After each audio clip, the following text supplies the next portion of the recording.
Hey guys, today is finally the day that I get to show you guys my painting scheme, my job on the legendary dragon from Joan of Arc by Mythic Games. I was super excited to paint this guy, and I must tell you, this is not him. This is obviously not him. This is done by a professional, I believe actually Seb from Mythic Games, their kind of resident in-house painter did this. Very cool design. He added some like blue, green, kind of teal stuff going on there. I didn't do that. I didn't want a more fantastical creature. I wanted a much more worldly creature, so I did a lot more earth tones. You'll see more as we go along, but it won't be this. But it will be cool. And I did it all with brushes, no airbrushing here. So hope you enjoy it. It's a long one, so sit back and enjoy, grab a drink, grab a snack. Let's get started.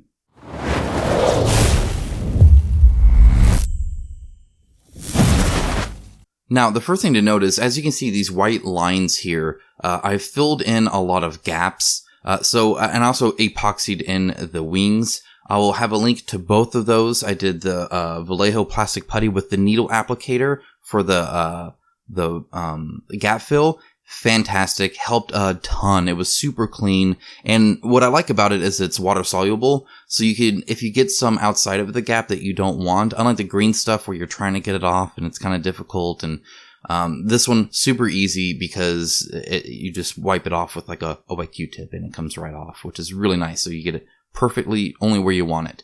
That's the epoxy. As you can see, I've scored the part where you actually put the wings in. This is normally done with super glue to give more surface area for it to kind of do its thing. I don't know necessarily if you have to do that with the epoxy, but I did anyway. So this is really nice epoxy, by the way. 4,400 pounds of like strength when it comes to putting these together. It's probably more together there than it is, anywhere else where they pre-assembled it or did anything like that. So this is really nice because you can lift this guy up by his wing and shake him around like a club and he's not going anywhere. I didn't want him to break. I didn't want him to fall apart and chip the paint or do anything like that. I wanted him to kind of be a display piece, be awesome, and be usable as a game piece, which means a little bit of rough handling at times, perhaps. Hopefully not, but it is an epoxy. You do have to mix it. Make sure when you're mixing it that you get all the edges good too, so there's not one part that's not. And then you just kind of glob it on, and then you're going to glue it on. Now, I use a pretty liberal amount here. You get a ton of that epoxy, so I don't even know when I'm going to use the rest of it. And it was like really cheap too, which is nice. But with this, it just glob it on. It's not going to like ooze out or anything like that. And then you can just slot it right in. Now, it will take a while to cure. And what I mean with that is, because this is so heavy, it needs to cure pretty heavily, or pretty well for it to actually hold the wings up on their own. So what I do here is after I get my second one, I'm going to like prop it up against my wall and anything I have nearby once I realize my need that I didn't realize before. And that's going to be my paint rack. So it's kind of funny. I'm going to actually show you the situation I have to hold it, but it worked really well. There's like a very little gap, and again, I can fill that up. You already saw that, which is really nice. But this is something I think, unless you're wanting to really like hardcore magnetize it or do something crazy like that, you're definitely going to want to glue this really well. Just because, again, even if you're grabbing it in the middle, like in between the wings, if you have it just tacked on, I have a feeling those wings are just going to pop off anyway. So here you can actually see kind of my setup here where I have it against the wall on one wing, and then the other wing is like just kind of propped up. Super ghetto, works really well though, so I'm okay with it. As you can see, there's like almost no gap there. You can't get it perfect. So then I gap filled it and then primed it all in black. So now it's all fully primed and blacked and ready to go. And so we're starting things out with desert yellow. This is just going to be kind of the underside. Again, I'm doing just earth tones here, so a lot of yellows and oranges and reds and browns. I find it just more realistic. And even though there's a fantastical mythic element to the game, I still wanted it to be grounded and fitting and kind of as traditional as I might be able to get. Not that I researched, traditional dragon ideas or anything like that from the medieval times. This is just kind of my take on it. So you just plop that on. You do it all the way underneath the tail, not quite to the tip though. And then you do it kind of up to where the neck starts and a little bit over. Then I have Cavalry Brown, and this is actually a very red. I consider it a red, actually, because as you can see, it's pretty red. But it's a red brown. I'm going to do a lot of red browns, actually, which is perfect for my takes here. I'm doing this on the normal scale. So he has those, like, where the blue was that Seb did. I'm going to do that separately as well. Those kind of, like, hardcore extra plating scales are going to be a little bit different. I'm not too worried about blending right now. I'm going to be... So here's your decisions here. You can blend... through wet blending, which I think would be the most ideal situation, but it'd be a lot of wet blending. And what I mean by that is because you'd have to do it on all of those scales all around there, and it would have been a lot of wet blending. I actually enjoy wet blending. It's kind of fun. You're just mixing paint up. It's not necessarily hard. You kind of have to work fast unless you have something to make it not dry out, which I don't typically bother. I just typically just work fast and it works well enough. Or I'm going to be adding a lot of washes and a lot of dry brushing, and you can have that blended as well. It might not blend quite as well, but I think it works sufficiently fine, and it's just a lot less taxing. It's kind of stressful when you're against the clock and you're trying to kind of blend these paints and have them dry right away, and sometimes you even have to take multiple takes. At least for me, I'm just an average painter here, but the washes, and the dry brushing, I think, really helps kind of blend all this together. Now, one thing to note is, as I said, I'm not doing airbrushing. This is something you can do with just a brush. It wasn't too bad when it comes to time-wise.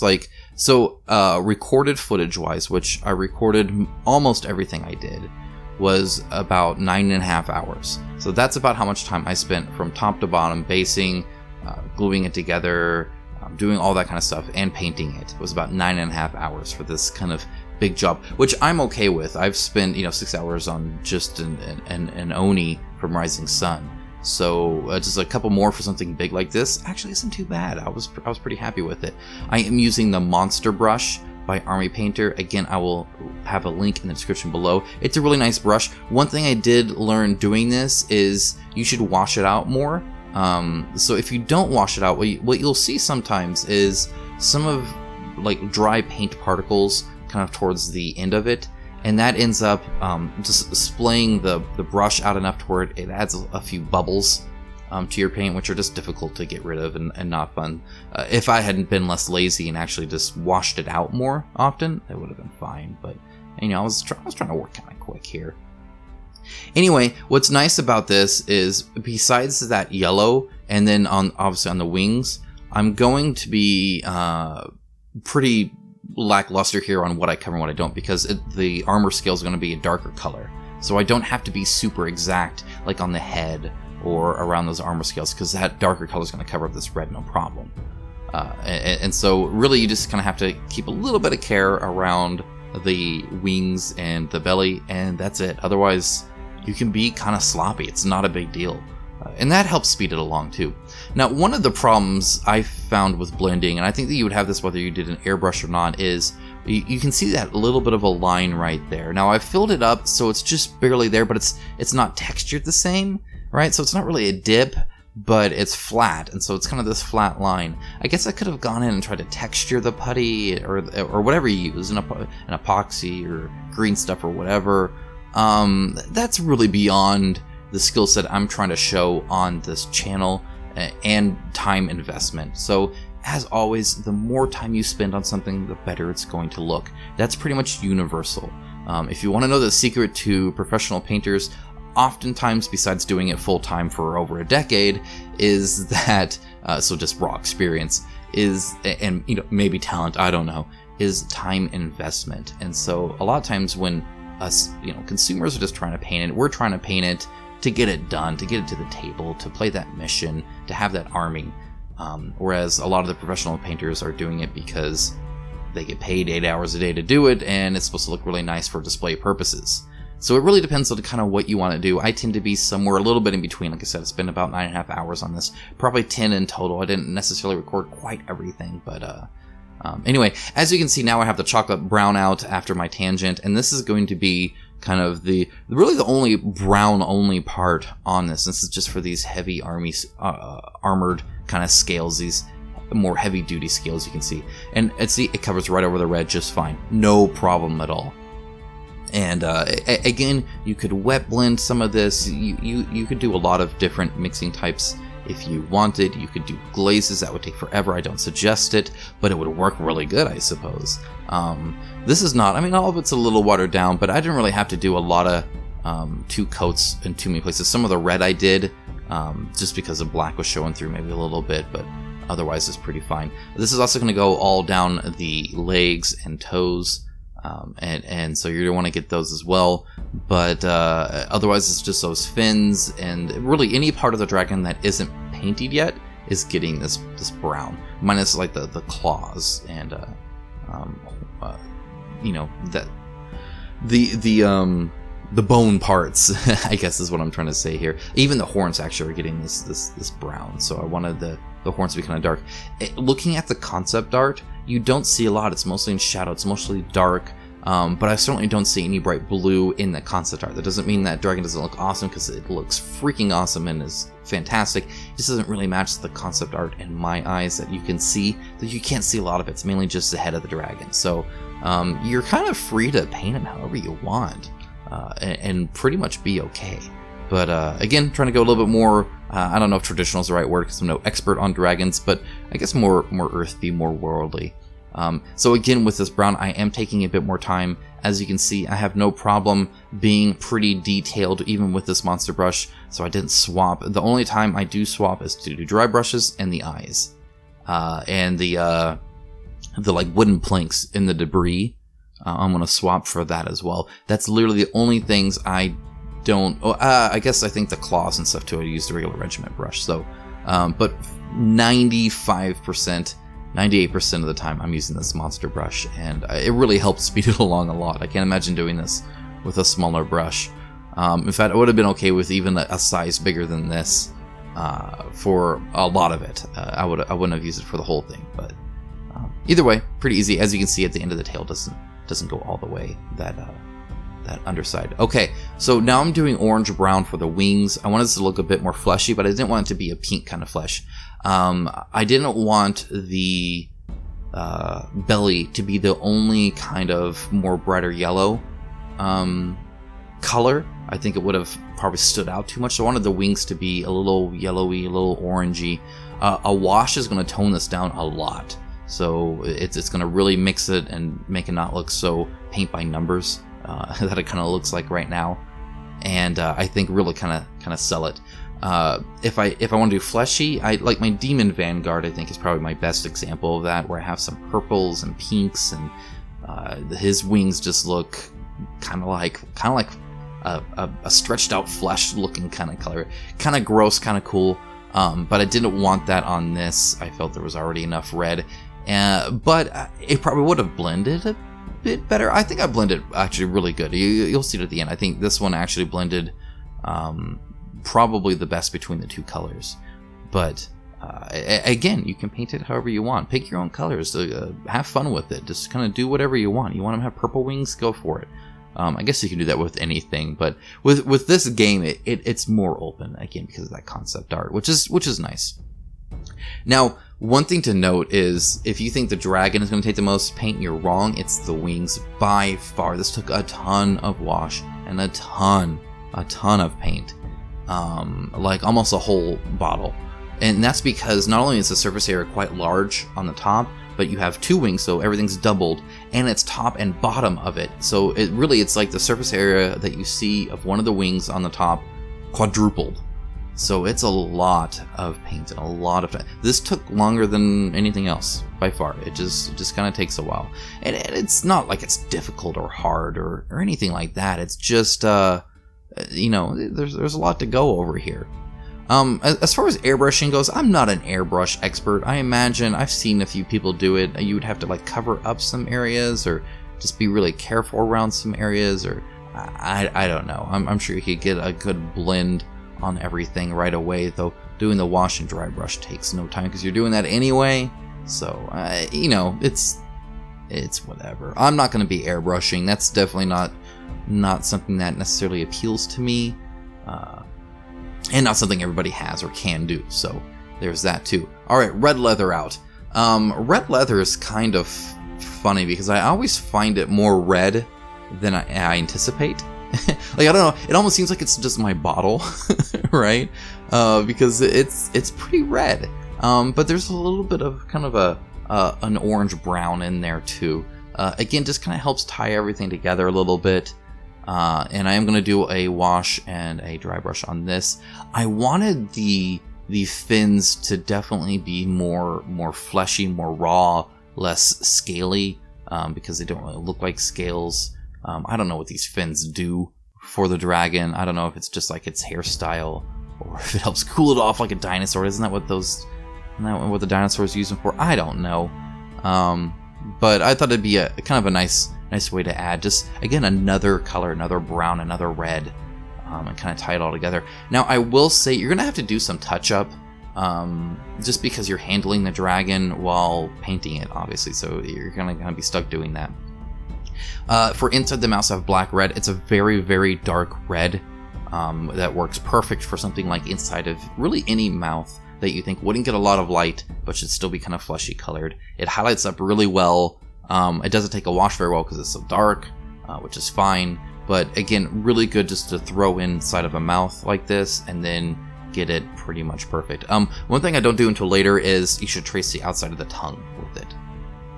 For the weird fleshy things on the side of the mouth, I have orc blood out, which is kind of like a pinkish purple.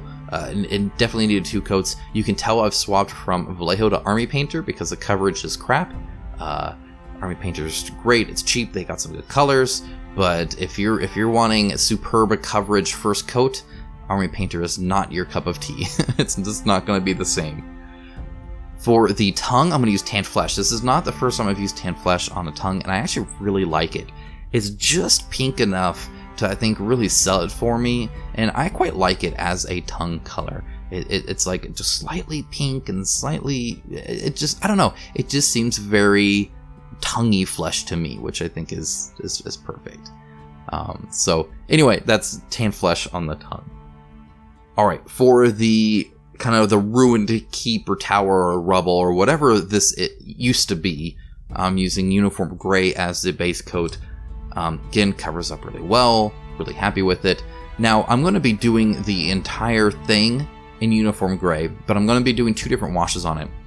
The reason is because it looks like some stuff is much more rubbly and kind of broken up and mixed up, and then there are these big chunks of obviously this brick stonework that's there as well. And I kind of wanted to call those out and then really kind of make the other refuse, the kind of messed up part, a little bit messier and a little bit more crumbled. And so I'm going to use 2 different washes on that, which we'll get to later. It'll be a little bit.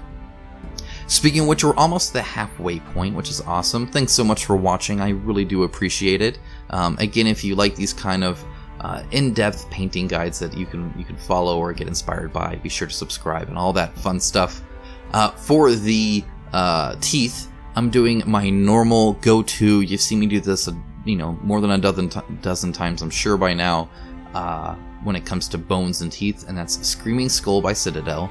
Army Painter has a similar color, but again, it doesn't have the coverage that I like, and I'm going over black, and it's just not as fun. So Screaming Skull, and then when I do a wash, and then I highlight right back up the Screaming Skull, ends up looking good, especially when those like recesses where the teeth or the bones get to the gums or the flesh or wherever it is you're painting. It kind of pools in there, it gets a little bit darker, it looks really nice.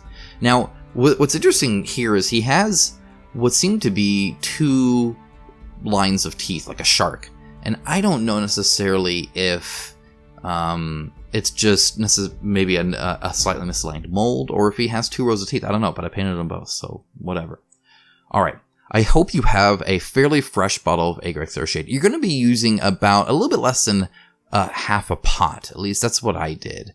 Now, my pot was already at about a half, and so I was left with not much, but it's going to be a lot. And that's because, again, I'm going to be going over kind of everything. Now, in other words, the chocolate brown and the red are both getting this Agrax Earthshade or Earthwash or whatever. It pools really well, as you can see. You can add multiple coats, and I end up adding a little bit more to kind of help blend it even more in between. That's a little bit off camera, which is why I inflated that estimate a little bit when I said it earlier. But yeah, this is just going to kind of go over, again, 98% of the miniature, including some of the base. So we're gonna get to that in a little bit. But get like all the horns, all of those, anything chocolate brown, anything cavalry red, and you should be good to go, and it'll pull up really nice. And yeah, as you can see, the gap fill works really well right here. I like it. It just, you can't even tell that this was separate pieces per se. It just kind of all fits in with the texture that's already there, which was nice. I really liked that. One thing to do on the wings is I let it pool on the wings. So there's two things you could do to try and blend it. You could make it, well, in my mind, so you can either make sure it just gets the red, and so you're just darkening that, or you can actually kind of work on making it very distinct, actually. In other words, you're showing this is definitely not the winged flesh part, this is his arm. And by doing that, you're actually going to darken the area around the red a little bit. And so it'll go from this winged flesh area to a darkened bit, and then kind of transition into that red. Which is what I chose to do. I think it makes it... see, pop is the wrong word, because I don't want to say pop because it makes it seem like it doesn't look as good. I think it helps. I don't know why. Again, I'm just a dude with a paintbrush, but I definitely let it pool in at the recess there. As you can see, I don't touch that up. That's fine. I'm going to leave that there. In fact, I want it there. Again, I just think that kind of helped a little bit. You're going to want to be careful, though. You don't want to get this, where you don't want it. And so just kind of be a little careful on the wash. You can always touch it up a little bit. It's not too bad, but do your best. Now, the Agrax Earthshade, I did say I was going to do it in two different colors. So the Agrax Earthshade is going to go in this kind of rubble here, but not the building itself, not the big stonework that you can see as stonework still. One thing I would have changed is I would have painted those wooden planks before I did this and done this over the wooden planks. It wouldn't have made a huge difference, would have made a little bit of a difference. Wasn't even worth me going back and messing with it again, in my opinion, mainly because once I did the wash, if I added another layer of wash, it'd be hard to control it to just be on those planks. But I didn't notice the planks until I started really painting down there, so I hadn't planned for them. Now, this is Seraphim Sepia. We're going to use this quite a bit as well. This is going to go on any of these kind of yellow portions here. So it's going to go on the belly here, the underside of the dragon, a little bit up the neck and underneath the tail. And it's also going to go on the wings. And so we're going to be using quite a bit of this too, thanks to those wings and their high surface area. So yeah, just be ready to use a lot of paint, right? It's a big miniature. A lot of paint, a lot of wash. Again, I'm fine going a little bit over the red that's already been there. All that's going to do is help tint that a little bit, make it a little bit more orangey yellow from the Seraphim Sepia. It's got sepia in the name for a reason. That's pretty much what it is a sepia filter on your color. Which is perfect. It's just what I want. As you can see, it darkens it up nicely, adds some good shadow, and really helps start to blend it. We're still going to do a dry brush, so it's going to blend a little bit better. But for now, this is even if you didn't dry brush it, if you were fine just base coating it and adding a wash, it'll be a little bit darker, I guess. But it looks great. A lot of texture, a lot of good texture on this miniature. I was really happy with the varying levels of texture. You can see the skin here is a little bit more ripply, but still kind of bumpy and everything. And again, I think they did a great job allowing this to take paint really well. This is definitely not a hard miniature to paint.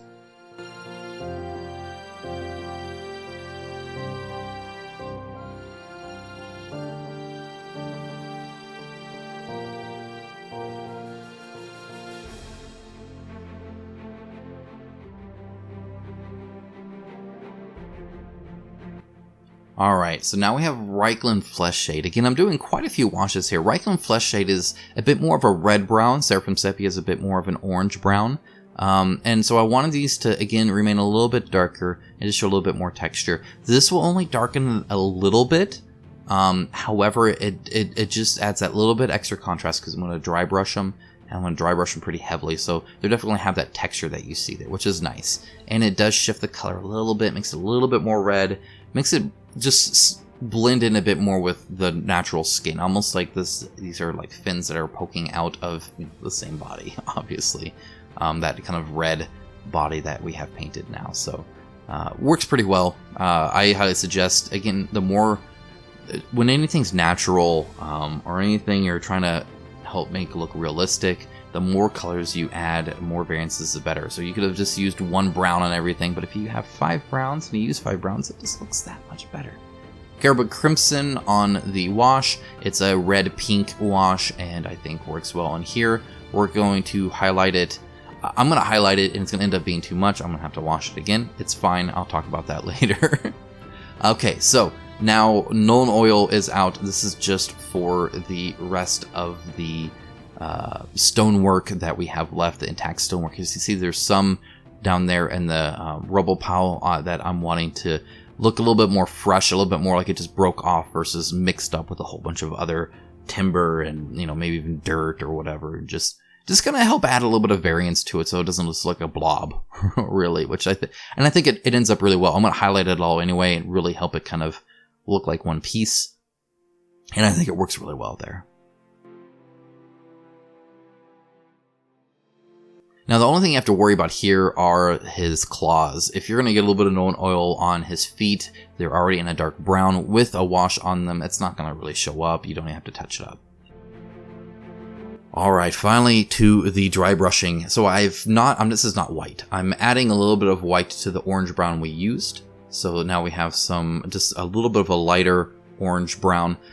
However, it's lighter than the original color, which means it's much lighter than the color toned down with that Seraphim Sepia. So it's a pretty drastic highlight. It's a 1-level highlight. If you wanted to spend more time with this, you could do 2. You could do the normal color, dry brush that on, add some white, add a second lighter color, a lighter dry brushing and do that. I wanted to pump the contrast up. But as you can see, I'm kind of avoiding the area around the skin, so it won't quite, it'll be kind of that washed color kind of near that, again, just further darkening that and making pop. And again, I think it works out really well, especially once the red's highlighted, because when the red's highlighted, it gets kind of bright too there a little bit, which I think works out really well. These wings are going to take a long time though, so just make sure you have some time to do it, and a lot of paint. I ended up even both times running out of paint and having to get more. Now that I'm mixing white into it, it means I had to essentially recreate what I did. I just eyeball it all the time, so that was a little rough. Once you're done with the wings though, you can add some white to the other colors. I went to the Cavalry Brown and added some white there, and then as you can see, I didn't want them pink. I didn't want it as drastic as the other thing. If you added too much white, you're going to get pink. You could highlight it with a yellow that'll make it a little bit more orange, which could have worked. It's not the color I wanted. I still wanted this to basically look like the Cavalry Brown, just with some light shining on it, reflecting off those scales. So just a little bit of white, and I think it does it pretty well. It doesn't look too pink or anything like that. So again, you can be a little rough, especially going into that brown. Again, kind of help and blend it, and then we're going to do those wings. And as you can see, it lightens up the wing, the actual arm part of the wings where his bones would be, essentially. And I think ends up working really well. But you can always judge how you want it to look and blend it accordingly.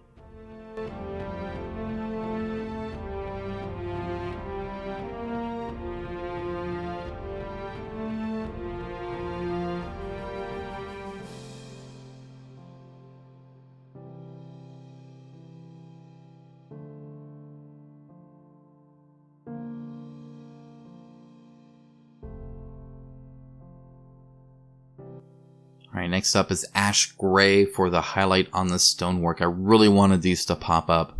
It makes those lines just look great, because those the kind of dark Nuln Oil washed lines really makes it stand out. And again, cover the entire thing with it, so you just have a little bit of a variance between the brown wash and the known oil wash. Just enough in those recesses, and just enough through the paint that you can really kind of tell. Now, to highlight the chocolate brown, I'm doing flat earth, which this is kind of the big point, I think, to help that blend in more. The flat earth is, again, kind of an orange brown. And so highlighting up this brown, first of all, it looks awesome. I love highlighting dark browns with flat earth, just because I think it looks great. You see how it pops that texture out, makes that texture really stand out, which is good. Blends well, but it'll also kind of help blend into that red a little bit more, which I think is much more helpful. And again, it's going to make that texture on the horns look great. So really happy with just how it looks on the brown itself, but then also helps it kind of blend into that red. You can spend as much time blending as you want. This is going to take a long time anyway. You kind of need to paint according to what you're wanting out of a miniature, because you can spend as little or as much time as you want on pretty much anything.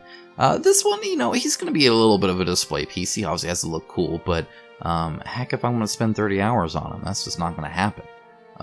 And so I think a little bit of a compromise works well. Again, pops the texture out so awesome. I think it looks great.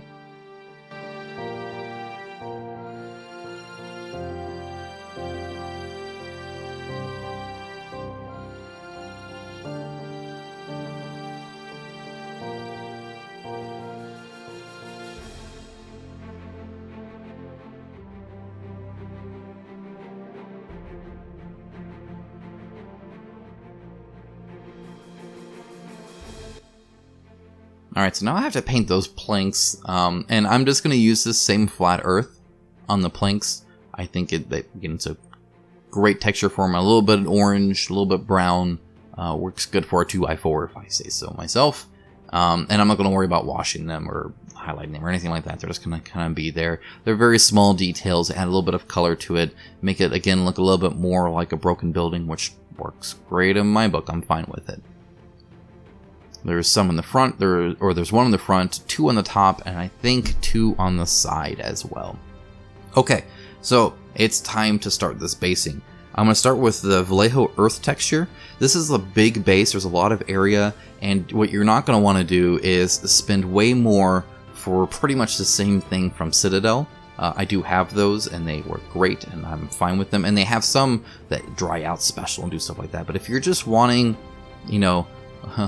the earth texture, get the Vallejo earth texture. I have this here, it's like 200 milliliters of the texture for like the same price or cheaper than one of the small Citadel texture pots, which are, let me see here, they are a whopping how much? So now I'm just going to be looking for it, I'm not going to be able to find it. 24 milliliters. So I have 200 versus 24. So that's the difference for the same price. So for big bases like this, it really helps. These Vallejo textures, a lot of them are for like dioramas and stuff like that. So you get a lot of them, which is nice. Link in the description below for what I used here. Again, as you can see, it looks great. I don't even put a lot of effort into like texturing it. It's just kind of whatever happens to show up as I'm spreading it out. And I think it works wonderful. This earth texture is all going to be covered though. So, okay, so I have kind of an idea here. I'm kind of getting a sense of how big a person is. I wanted to kind of make this fit. So in the game, you have these hexes that are marked in different areas with like lines that are separating the areas. And so what I wanted to do is kind of make it blend in, because you put this on a whole hex to where essentially it has lines looking like it kind of separates an area, but they're going to be these roads that led into this keep or castle or tower, defensive tower, whatever this happens to be. And so I wanted to kind of make it look like, hey, there was, you could drag a wagon over this, or you could have people walk into here. It also, I think, helps, again, just add a little bit of scale to the dragon of how big he is. If this was a road for people, kind of a single file people, maybe I could have made it a bit thicker, but I also wanted it to be kind of thin because the lines on the hexes to separate them are kind of thin.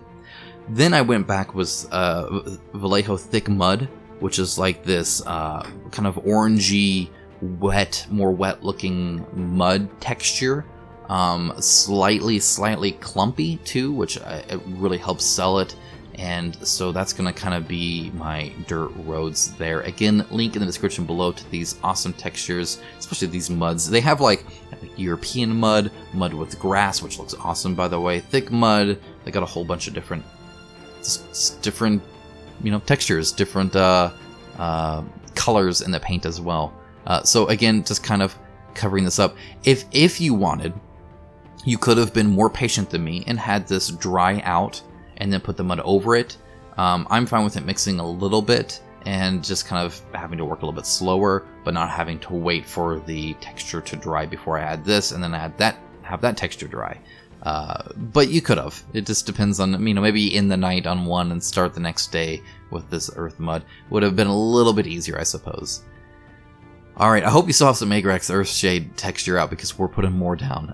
This is going to go over both textures, so the thick mud and the earth texture from Vallejo, both getting this Agrax Earthshade. It's pretty much just a wash over the entire thing now.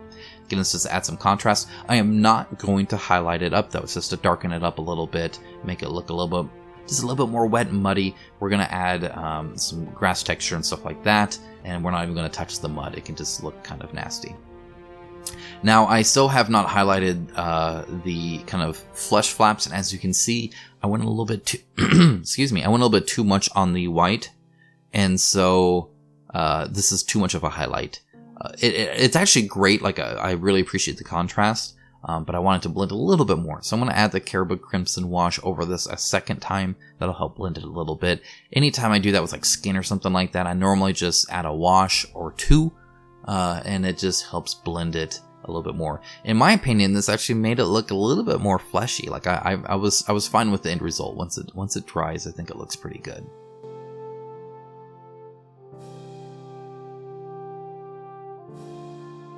And finally, the eyes, the last bit. I saved it for last. We're doing jungle green at first. I wanted him to have kind of these green yellow eyes. They'll really stand out, and I think they look great. And that kind of green reptilian. I almost painted him in green tones instead of these reddish earth tones, which would have been kind of a cool green dragon.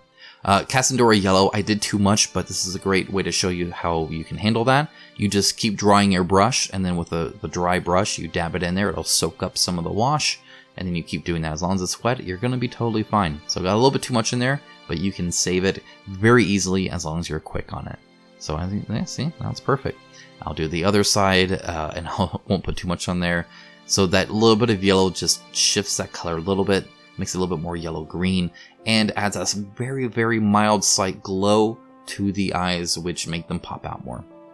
Now to highlight those teeth back, as I said, I'm going straight to the Screaming Skull again. I think it's a great bone color, and you just don't quite get the end of it. You keep that little bit of washed portion of the bone, and it just makes it look like that kind of nasty. I mean, he doesn't have a toothbrush, right? The only way he cleans his teeth is when he's eating you, your bones scrape against his teeth a little bit, I imagine. He doesn't have a chew toy or anything like that. No kibble, no nothing to clean these suckers, so they're going to be a little bit nasty.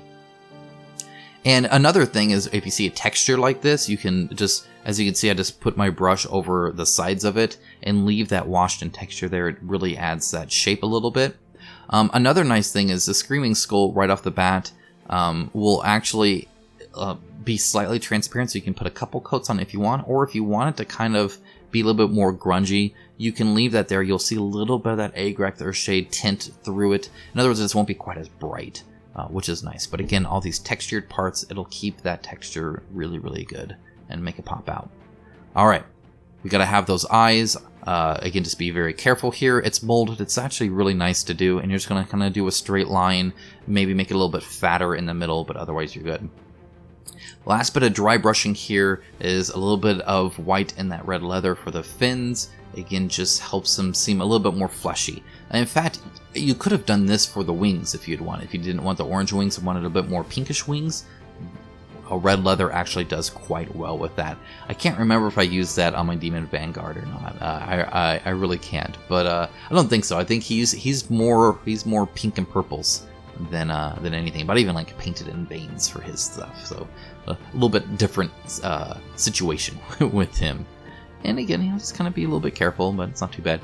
This this destroyed my dry brush. I mean, this was rough. And I guess I lied, it's not quite done. I have to do the belly here too. So again, just add a little bit more white, and as much as you want to kind of blend it in. I wanted it fairly bright, and so I added quite a bit of white. You can add very little white if you want. You could also use another color. You could have grabbed some buff from Vallejo, would have looked similar. A lot of things would look similar. For the rim, you're going to want to touch it up. It's amazing what a clean rim will do to a painting job. What you don't want, though, is black. If you do black, I'm pretty much against streak. I've never done a black-based rim. For the most part. Actually, no, my display piece I did. It really pops the miniature out, and so if you're putting this on a game board, you're going to notice that black rim touching the game board art very quickly. and that's not something you necessarily want, right? You kind of want him to kind of look like he's part of it. A neutral gray, whether it's a black gray or even something a little bit lighter, really helps kind of disillusion that rim and make it, more seem like a part of it. You can also actually even, cover it in like a green that kind of matches the grass we're going to put down. Now, again, I wanted this to kind of fit into the hexes. Some of the hexes have like straw and stuff like that. I thought about using some tall grass. I could have done that. It would have taken way longer.